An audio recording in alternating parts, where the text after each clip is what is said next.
Kalau itu benar, ya kita harus bilang benar. Tapi kalau itu kita salah, kita nggak boleh kemudian membenarkan.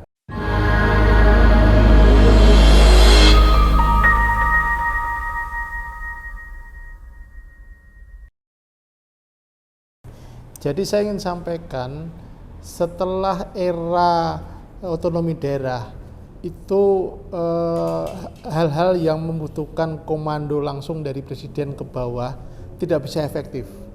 Karena penguasa-penguasa sudah tersebar di para kepala daerah.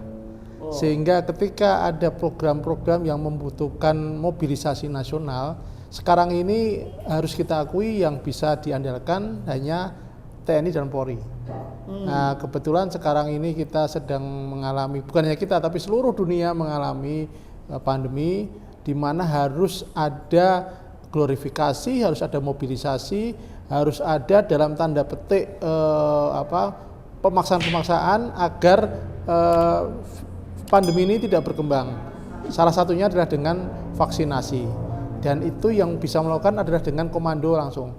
Polri dengan segala kekuatannya, dengan segala kreativitasnya bisa membackup itu, sehingga kita termasuk negara yang bisa dengan cepat melakukan pemulihan, termasuk program pemulihan ekonomi nasional. Ini kalau kita lihat undang-undangnya merupakan bagian kecil saja dari tupoksi Polri. Karena Polri itu kalau kita lihat undang-undangnya mempunyai 3 tugas pokok. 1, memelihara Kamtibmas, kemudian yang kedua menegakkan hukum, yang ketiga menjadi pelindung, pengayom dan pelayan masyarakat. Dari 3 tugas pokok itu salah satu yang harus diamanahkan di Polri adalah mengenai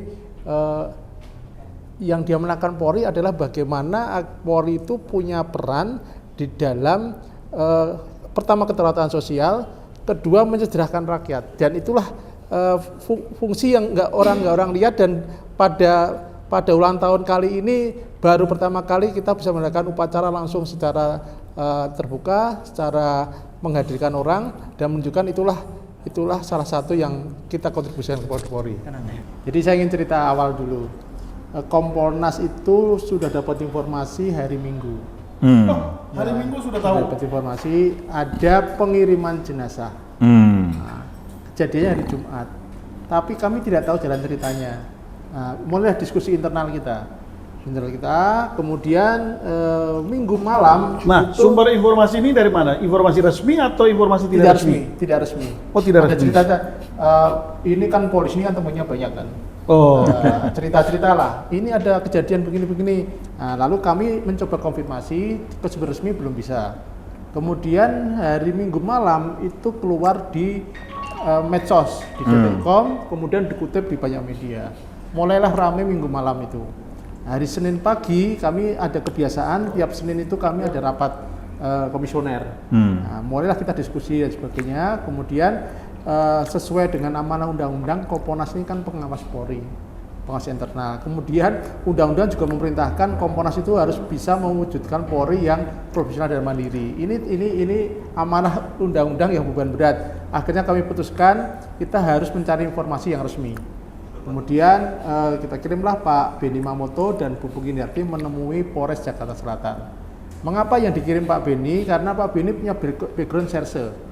Oke. Ya, jadi tapi sudah ketahuan bahwa tempat kejadian di Jakarta Selatan. Informasi hari Minggu kami peroleh. Kemudian tapi informasinya tidak resmi, masih simpang siur lah. Kemudian kami ketemu dengan Kapolres Jakarta Selatan.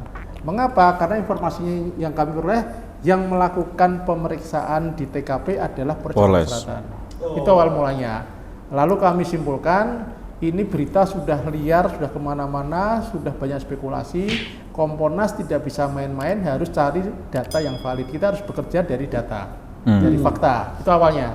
Nah, kemudian jangan sampai medsos duluan dari Kompolnas. Medsos sudah kemana-mana, tetapi medsos di mana-mana, sudah kemana-mana. Nah, kemudian sore Pak Kapolri jumpa pers. Jadi sekitar beliau jam 5-an lah, jam 5 jumpa pers itu, beliau akan membentuk tim internal dan eksternal. Namanya bukan TGP, tapi tim gabungan internal. Selama ini kalau ada kejadian yang tadi Pak Tito dilakukan oleh Polri, yang menurut saya Polri. tidak melibatkan orang lain. Komponas paling hanya bisa setelah ada laporan atau ada komplain publik atau apa, kita baru menindaklanjuti. Tapi ini beliau melibatkan kita, langsung menyebut 2 komisi, 1 Kompolnas, satunya lagi Komnas HAM. Itu belum ada pemberitahuan, baru disebutkan oleh beliau Jupapes, langsung malamnya ada rapat, kemudian besoknya itu langsung pagi rapat, siangnya Jupapes. Ya, ketika itulah kemudian ada statement resmi dari pihak Polri bahwa ada kejadian seperti ini, ada 2 laporan dan sebagainya. Kemudian Kompolnas Pak Benny Mamoto, karena memang tugas kami ngawasi polisi, mau nggak mau kami berterima kasih dengan adanya keterlibatan ini bisa intens. Komnas HAM secara terus terang menolak untuk masuk di tim itu. Nah, saya kira kita harus menghargai apa yang menjadi kebijakan Komnas HAM karena tupoksinya memang beda dengan Kompolnas. Kalau Kompolnas sampai menolak agak aneh karena tugasnya memang harus melekat. Tetapi kalau Komnas HAM menolak masih saya kira sangat rasional sesuai dengan tupoksinya dan Komnas HAM akan melakukan dengan SOP mereka sehingga jam pembanding. Nah, itulah kemudian kami lakukan pendalaman, kemudian akhirnya kami betul ada kejanggalan itu masuk data ke kami bukan hanya dari akademisi, dari netizen, dari senior Polri, banyak juga yang masuk ke tempat kita kejanggalan itu. Itu semua menjadi bagian dari yang kami analisis dan kami diskusikan untuk kami klarifikasi. Karena posisi Kompolnas sekarang itu mengawasi mendampingi, mengawasi dan kemudian kita mencek apa yang dilakukan oleh Polri karena kewenangan penyidikan ada di Polri. Tapi setelah ketemu dengan Polres Jakarta Selatan, apa yang dihasilkan? Informasi dari Komisi Jakarta Selatan mengatakan ada kejadian seperti yang disampaikan oleh Karopenmas, sehingga Kapolres Jakarta Selatan hanya mengulang apa yang sudah hasil jumpa pers, karena jumpa pers itu mungkin statement official statement disampaikan. Kita kan nggak bisa menilai itu saja, karena tadi betul ada kejanggalan itu masuk ke kita, ada kejanggalan soal CCTV, ada kejanggalan soal lebam, ada kejanggalan soal mengapa baru hari Senin diumumkan dan macam-macam. Tapi informasi kejanggalan itu pada saat ketemu dengan Polres atau setelah? Kalau sebelum ketemu Polres itu kan bisa cross check ke Polresnya. Ketika kita cross check dari pihak Polres menyatakan kewenangan memberikan keterangan ada pada pimpinan. Sehingga memang Polres yang menyampaikan, tetapi ada informasi di Polres yang persis sama disampaikan Polres ketika di jumpa pers bahwa tidak ada barang bukti, yang itu yang menjadi aneh bagi kami. Aneh karena karena Pak Benny reserse, kami diskusi juga di Kompolnas itu ada juga yang mantan polisi, ada juga pengamat, ada juga aktivis LSM seperti Bu Puki, minta kita harus cek data, kemudian kita harus ke TKP. Nah, ini belum dilakukan karena mencari waktu dan tepat, karena kami nanti juga akan ke Jambi, kami juga akan ke cek TKP, tetapi Selasa ya, Pak? Apa? Jambi. Belum tahu harinya, tapi pasti kami ke sana. Hanya yang menjadi concern kami, apresiasi kami, Kapolri pertama dengan berani mengajak eksternal, kemudian beliau berjanji ini terbuka, beliau ingin transparan dan akuntabel, beliau ingin melakukan scientific crime investigation. Artinya seperti yang disampaikan Pak Arta maupun Mas Demit, ini nggak bisa ditutupi karena ketika kita bicara investigasi dengan akademik, maka yang terjadi adalah fakta-fakta yang kita kumpulkan. Nah, ini yang sekarang dilakukan Kompolnas. Tentu Kompolnas sekarang pada posisi karena ikut masuk menjadi tim, kita akan mengawal ini. Nah, mengawal ini. Tapi sesuatu yang kami apresiasi dari Kapolri berani mengatakan harus terbuka. Kemudian terakhir Irwasum dalam rapat menyatakan kita akan minta masukan masyarakat. Dengan kata-kata itu artinya sekarang ini menjadi konsumsi publik. Nah, yang pasti Kompolnas tidak mau sebagai bemper. Nggak mau jadi bemper. Artinya ada kemungkinan Kompolnas jadi bemper. Begini, dengan adanya pihak Komnas HAM untuk tidak bergabung, artinya Komnas HAM nggak mau mengamini apapun putusannya dari sini. Maka kami harus bicara apa yang sekarang berkembang itu bisa benar bisa salah. Kalau itu benar ya kita harus bilang benar. Tapi kalau itu kita salah, kita nggak boleh kemudian membenarkan. Itu yang artinya ada kemungkinan keterangan pihak kepolisian dengan hasil temuan tim ini bisa berbeda nih. Bisa, ada kemungkinan. karena begini, ada misalkan ya penjelasan mengenai peluru rekoset, penjelasan mengenai CCTV mati, penjelasan mengenai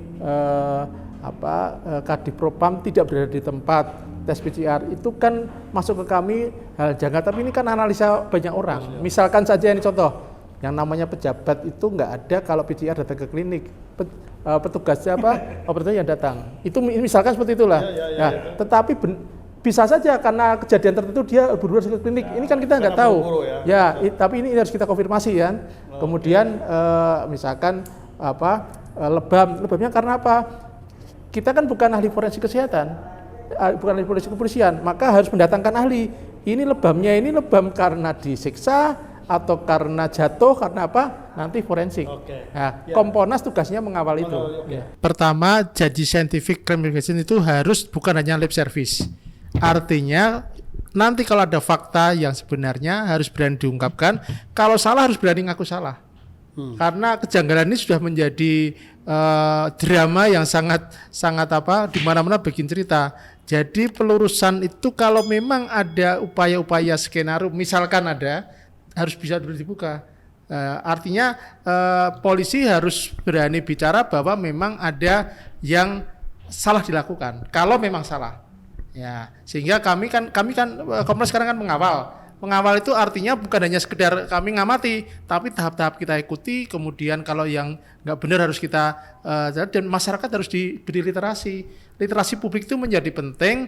Kalau toh dianggap janggal, logikanya nggak masuk akal karena memang betul-betul janggal, ya katakan kalau memang itu keliru. Tapi kalau ada sesuatu yang memang penjelasannya misalkan kurang lengkap, kita jelaskan. Itu saya kira literasi publik ini menjadi penting karena Polri ini kan kemarin lagi bagus-bagusnya naik, keberhasilan mengenai vaksinasi, mengenai PNTO itu kan langsung anjlok, kan sangat dinamis sekali, sehingga jangan sampai ini menjadi intinya jangan gara-gara 1-2 orang institusi dikorbankan. Ya, saya kira marwah institusi ini yang harus dijaga betul ya.